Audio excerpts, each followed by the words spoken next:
Hello welcome to my YouTube channel mister hero. ఈ వీడియోలో మనం ధ్రువ సజ్జా హీరోగా యాక్ట్ చేసిన AD the devil movie review అంటే మీకు చెప్పగా ఆ మూవీ రివ్యూస్ చూడండి మన యూట్యూబ్ ఛానల్లో ఉంటే. నేను ఏ రివ్యూ కన్నా first positive points, negative points, story, technical aspects గురించి మాట్లాడి దాని తర్వాత సినిమా నాకు ఎలా అనిపించింది, సినిమాకి నేను రేటింగ్ ఇచ్చి ఆడియన్స్ కి వదిలేస్తా. పాజిటివ్ పాయింట్స్, నెగిటివ్ పాయింట్స్ బట్టి అది మీకు ఓకే అంటే చూడండి, లేకపోతే లేదు అని వదులుతా. బట్ ఈ సినిమాకి మాత్రం మీరు వీకెండ్ ఒక మంచి సినిమా ఎక్స్పెక్ట్ చేస్తే మీరు చూడాల్సిన అవసరం లేదు. ఎందుకలా చెప్తున్నానంటే 2 hours ఫిల్మ్ నేను జస్ట్ 20 minutes లో కంప్లీట్ చేశా. నాకు స్కిప్ కొట్టడానికి ఎక్కువ టైం పట్టింది. అలా ఉంది సినిమా. ఈ సినిమాలో పాజిటివ్ పాయింట్స్ మాట్లాడుకుంటే ఫస్ట్ నేను ఈ సినిమా చూసింది ధ్రువ సజ్జా కోసం. మీరు ఫస్ట్ తన తెలుగు మూవీ ఏం రిలీజ్ అయిందో తెలియదు కానీ ఒకసారి చెక్ చేయండి. నేను మాత్రం చూసింది పొగరు, రష్మిక హీరోయిన్. దాంట్లో రష్మిక కోసం చూసాను, ఆ హీరో అప్పటికి నాకు తెలియదు. బట్ ఆ సినిమాలో తన యాక్టింగ్ స్కిల్స్ కానీ లేకపోతే యాక్షన్ కానీ డాన్స్ కానీ ఇవన్నీ బాగా నచ్చినాయి. దాని తర్వాత మళ్ళీ తెలుగులో తన సినిమా రిలీజ్ అయిందో లేదో నాకు తెలియదు కానీ ఆ తర్వాత పొగరు సినిమా తర్వాత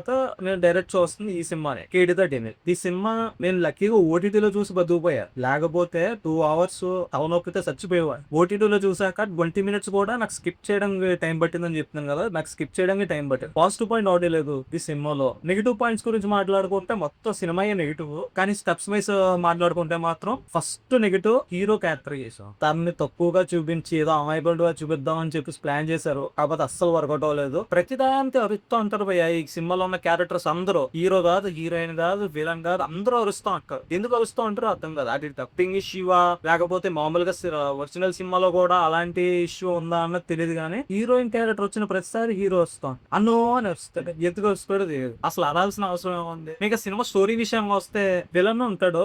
విలన్ కు మన హీరో పెద్ద ఫ్యాన్ అనమాట. చిన్నప్పటి నుంచి విలన్ అందరు ప్రాణాలు తీసేస్తూ ఉంటాడు. కాకపోతే హీరోకి మాత్రం రక్తం ఇచ్చి కాబోతుంది. సో చిన్నప్పటి నుంచి హీరో విలన్ కి పెద్ద ఫ్యాన్. ఒక సిచ్యువేషన్ వల్ల తన గర్ల్ ఫ్రెండ్ ని విలన్ వల్ల మనుషులు ఏడిపించడం వల్ల విలన్ దగ్గరికి వెళ్ళి రిక్వెస్ట్ చేయకుండా కొంచెం ఆర్డర్ చేసినట్టు మాట్లాడుతుంది హీరో. దానికి విలన్ కి మండి హీరో ఫ్యామిలీ మొత్తాన్ని చంపేయమని విలన్ వాళ్ళ మనుషులు చెప్తారు. సో విలన్ వాళ్ళ మనుషులు ఏం చేస్తారు, వాళ్ళ ఫ్యామిలీ మీద అటాక్ చేయడానికి ట్రై చేస్తారు. అప్పుడు దాకా అమ్మాయి ఎక్కడికో ఉన్న మన హీరో ఏం చేస్తాడు, కత్తి తీసుకుని అందరినీ 100 మందిని నరికేస్తాడు. సడన్ గా కత్తి తీసుకుని 100 మందిని నరికేయడం ఏంటో అర్థం కాల. అఫ్ కోర్స్ ఫ్యామిలీ జోలికి వస్తాయి, ఎవరైనా అలాగా వైల్డ్ గా రియాక్ట్ అవుతారు. కానీ 100 మందిని ఒకేసారి అసలు అలా నరికేయడం ఏంటో అసలు అర్థం కాల. ధ్రువ సజ్జా చేసిన ప్రతి సినిమాలో మధ్యలో మార్టిన్ అన్న సినిమా చేశాడు, గుర్తొచ్చింది. నేను అసలు ఎంతో మర్చిపోయినా తెలుసా ఆ సినిమాని. ఒక సినిమా రిలీజ్ అయిందని 10 minutes కి నేను థియేటర్ నుంచి బయటకు వస్తాను. ఆ సినిమాలో కూడా అంతే, గుర్తితే 100 మంది ఎగిరిపోతారు గాల్లోకి. మరి అలాంటి సినిమాలు ఎందుకు తీస్తున్నారో అర్థం కావట్లా. కమర్షియల్ సినిమాల్లో హీరోని ఎలివేట్ చేయడం కోసం అలాంటి సీన్స్ పెడతారు, ఒప్పుకుంటా. బట్ ఎక్కడా కూడా నేచురాలిటీ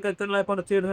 అండ్ ఇంకా విలన్ గా సంజయ్ దత్ గారు యాక్ట్ చేశారు. అండ్ ఆయనకు భారీగా శిల్పా శెట్టి యాక్ట్ చేశారు. వాళ్ళని తీసుకురావాల్సిన అవసరం ఉంది అసలు. ఇప్పుడు ఒక రూటెడ్ ఫిలిం ఆ ఇండస్ట్రీలో ఉన్న యాక్టర్స్ ని పెట్టుకుని మంచిగా సినిమా తీస్తే లో బడ్జెట్ లో ఇంకా మంచి అవుట్పుట్ వచ్చింది కదా. కమర్షియల్ సినిమాలు అయితే ఎందుకు ప్రతిసారి ఫైటింగ్ మీద పెడతారు. పోనీ ఆ ఫైట్స్ ఉన్న కోనే అంటే అస్సలు బాగలేదు. హీరో ఒక ఎక్స్ప్రెషన్ పెడతాడు, ఒక యాంగిల్ పెడతాడు.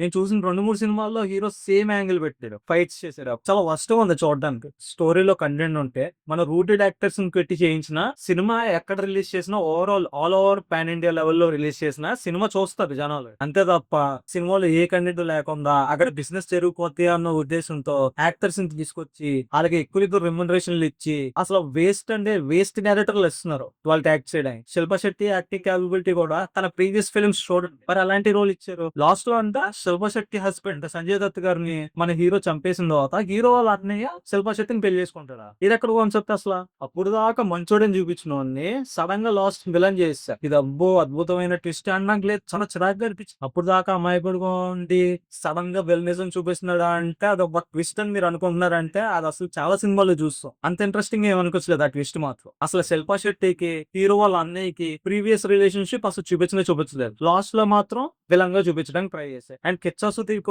క్యామియో అవసరం అసలు. ఆ 4 minutes ఫైట్స్ తో నింపేశారు. ఇంకేముంది సినిమాలో యాక్షన్ తప్ప. పోనీ యాక్షన్ అన్నా పెద్ద ప్లెజెంట్ గా ఉందా, చూడచక్కనిగా ఉందా అంటే అది లేదు. సలార్ లో ఫైట్స్ ఉంటాయి, మాక్సిమం మేజర్ పార్ట్ అంతా ఫైట్స్ తోనే ఉంటాయి సలార్ సినిమా. మరి ఆ సలార్ సినిమాలో అంతలా ఎంజాయ్ చేస్తే ఆ ఫైట్స్ ని ఇప్పుడు ఈ కేడీ సినిమాలో ఎందుకు ఎంజాయ్ చేయలేకపోతున్నాం అంటే ఎంగేజ్మెంట్ లేదు. ఫైట్స్ అసలు ఏం బాగాలేదు అసలు. ఈ సినిమాని వీకెండ్ చూద్దాం అన్న ప్లాన్ లో ఎవరన్నా ఉంటే మీ ఫ్యామిలీతో కలిసి చూడడానికి ఈ సినిమాని మీరు 100% స్కిప్ చేయొచ్చు. ఈ సినిమాలో అసలు కంటెంట్ ఏమీ లేదు. ఇంకో సినిమాని హ్యాపీగా చూడొచ్చు. ఈ సినిమాకి నేను ఇచ్చే రేటింగ్ 5కి 1. ఆ 1 కూడా ఎందుకంటే 1 కన్నా తక్కువ వేస్తే బాగోదు కాబట్టి 1 అని ఇస్తున్నాం అంతే. కాబట్టి ఇది ద డెవిల్ మూవీ రివ్యూ. ఈ రివ్యూ మీకు నచ్చక లైక్ కొట్టండి. సినిమా అప్డేట్స్ అండ్ కంటెంట్ కోసం సబ్స్క్రైబ్ చేసుకోండి.